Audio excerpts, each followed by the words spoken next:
जनता की बात जनता के साथ।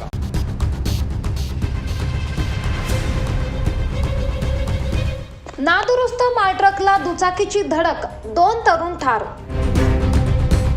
विसरवाडी ते नंदुरबार रस्त्यावर अपघाताची मालिका सुरूच। विसरवाडी नंदुरबार रस्त्यावरील ढेकवत गावाबाहेर काल संध्याकाळपासून नंदुरबारहून गुजरात राज्यात जाणारी मालट्रक क्रमांक GJ 2380 5336 ही नादुरुस्त अवस्थेत रस्त्याच्या कडेला उभी होती।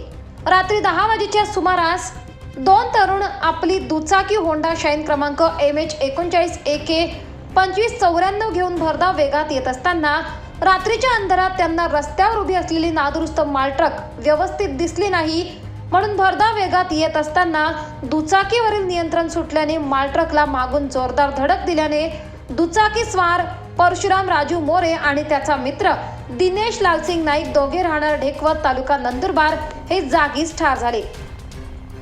घटनेची माहिती मिळताच ढेकवत गावकऱ्यांनी एकच गर्दी केली।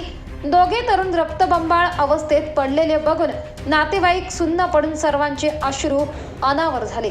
घटनास्थळी नंदुरबार तालुका पोलीस ठाण्याचे पोलीस निरीक्षक निलेश गायकवाड, हेड कॉन्स्टेबल सुरेश वसावे, विनायक सोनवणे यांनी भेट देऊन गुन्हा दाखल केला आहे।